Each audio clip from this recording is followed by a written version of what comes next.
Welcome to శ్యామలాస్ kitchen. ఈరోజు శ్యామలాస్ కిచెన్లో రొయ్యల వేపుడు ఎలా తయారు చేద్దామో చూద్దామండి. రొయ్యల్ని శుభ్రంగా తలాతోక పొట్టంతా ఒలిచేసుకుంటే ఈ విధంగా ఉంటుందండి. ఇవి ఒక 1/2 కేజీ రొయ్యలు. రొయ్యల్ని మధ్యలో మనం ఈ విధంగా బ్లాక్ థ్రెడ్ ఉంటుంది కదండి, నల్లగా, ఇది తీసేసుకోవాలి. ఇలా ఒలుచుకుంటే ఈ విధంగా ఇది తీసేసుకుంటే మనకి నీసు వాసన అంటూ రాదండి. రెండు వైపులా ఉంటుంది, రెండు వైపులా తీసుకోవాలి.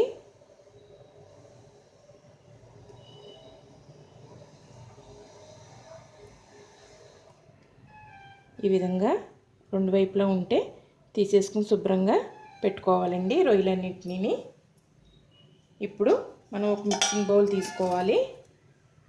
ఈ విధంగా ఒక మిక్సింగ్ బౌల్ తీసుకుని ఇందులో కొద్దిగా ఉప్పు, 1/2 టీ స్పూన్ పసుపు, కొద్దిగా నిమ్మరసం వేసుకుని శుభ్రంగా కలుపుకోవాలండి. ఈ విధంగా బాగా కలిపెట్టుకోవాలి.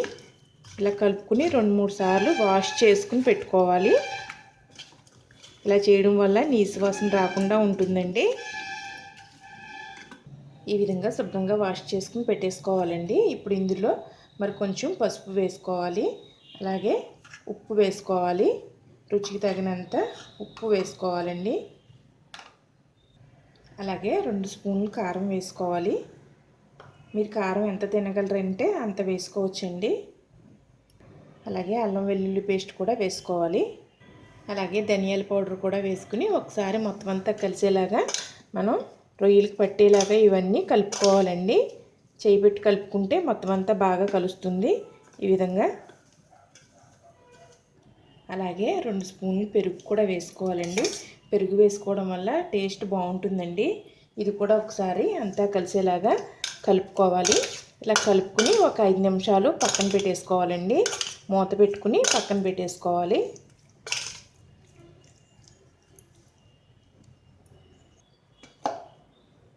ఇప్పుడు స్టవ్ వెలిగించుకుని ఒక బాండీ పెట్టుకోవాలండి. అందులో 2 స్పూన్ల ఆయిల్ వేసుకోవాలి. ఆయిల్ వేడెక్కిన తర్వాత మనం ముందుగా నానబెట్టుకున్న రొయ్యల మిశ్రమంని ఇందులో వేసుకోవాలండి. ఈ విధంగా ఆయిల్లో వేసేసుకోవాలి మొత్తం అంతా.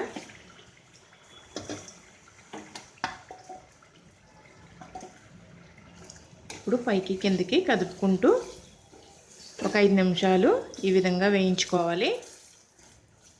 ఒక 5 నిమిషాలు మూత పెట్టి వేయించుకుందామండి. మధ్య మధ్యలో మూత తీసుకుని కదుపుకుంటూ ఉండాలి. మధ్య మధ్యలో ఈ విధంగా కలుపుకోవాలండి. చూసారా, వాటర్ వచ్చేసినాయి. ఈ వాటర్లో రొయ్యలు బాగా ఉడుకుతాయండి. ఈ విధంగా ఉన్నప్పుడే మనం ఇందులో పచ్చిమిర్చి వేసుకోవాలి. పచ్చిమిర్చి వేస్తే దీనికి ఈ ఘాటు పడుతుందండి. ఆల్రెడీ మనం అన్ని స్పైసెస్ వేసాం కదా, అవన్నీ లోపలికంట వెళ్ళి బాగా ఉడుకుతాయి ఇందులోకి. ఇప్పుడు మళ్ళీ మూత పెట్టుకుని ఈ వాటర్ అంతా ఎగిరిపోయేలాగా ఉడికించుకోవాలి. చూసారండి, చక్కగా నీళ్ళన్నీ ఎగిరిపోయాయి బాగాను. ఇప్పుడు ఇలా ఉన్నప్పుడే ఇందులో కరివేపాకు వేసుకుంటే మంచి సువాసన వస్తుందండి, చాలా బాగుంటుంది. ఇంకా కొంచెం వాటర్ ఉంది కదండి, అది కూడా ఎగిరిపోతుంది. ఈ స్టేజ్లో ఉన్నప్పుడే మనం గరం మసాలా వేసుకోవాలి. స్పైసీగా ఉంటే బాగుంటుందండి ఇలాంటి ఫ్రై. అదిని మనం 1 స్పూన్ గరం మసాలా వేసుకుని మరి కొంచెం సేపు మూత పెట్టుకుని ఈ విధంగా ఈ వాటర్ అంతా ఎగిరిపోయేలాగా ఉడికించుకోవాలి.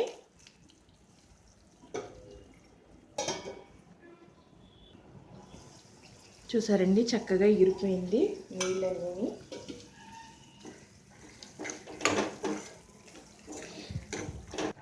పెరుగు వేసుకోవడం వల్ల గ్రేవీలా కూడా వచ్చింది ముక్క అంతటికీ. ఇంకా కొంచెం డ్రైగా ఫ్రై అవ్వాలండి. ఇలా కన్నా ఇంకా కొంచెం డ్రై అవ్వాలి. మనం ఈ ప్రాసెస్ అంతా మీడియం ఫ్లేమ్లో పెట్టుకుని స్టవ్ చేసుకోవాలండి. లాస్ట్కి ఇలా వచ్చేసరికి సిమ్లో పెట్టేసుకుని చేసుకుంటే చక్కగా మనకి డ్రైగా ఫ్రై అయిపోతుంది. చూసారండి, చక్కగా డ్రై అయిపోయింది బాగాను. ఇప్పుడు ఇందులో కొద్దిగా కొత్తిమీర వేసుకుని స్టవ్ ఆఫ్ చేసేసుకోవాలండి. ఈ విధంగా కలిపేసుకుని ఒకసారి స్టవ్ ఆఫ్ చేసేసుకుని సర్వింగ్ బౌల్లో తీసేసుకోవాలి. ఫ్రెండ్స్, ఎంతో ఈజీగా చేసుకునే రొయ్యలు వేపుడండి. స్పైసీగా ఉంటే బాగుంటుంది. మీకు ఇష్టమైతే నిమ్మరసం కూడా వేసుకుని మనం చేసుకోవచ్చండి. ఇది పెరుగు వేసాం కాబట్టి గ్రేవీలా వచ్చింది. అది మనం రైస్లో కూడా కలుపుకోవచ్చు, బిర్యానీలోకి కూడా కలుపుకున్నా బాగుంటుంది. ఇలాగా పప్పుచారు ఇలాంటి కాంబినేషన్లోకి అయితే చాలా టేస్టీగా ఉంటుందండి. ఫ్రెండ్స్, ఈ వీడియో కనుక మీకు నచ్చినట్లయితే please subscribe my channel, share చేయండి, లైక్ చేయండి, మీ సలహాలను కమెంట్స్ ద్వారా తెలియజేయండి. Thank you for watching.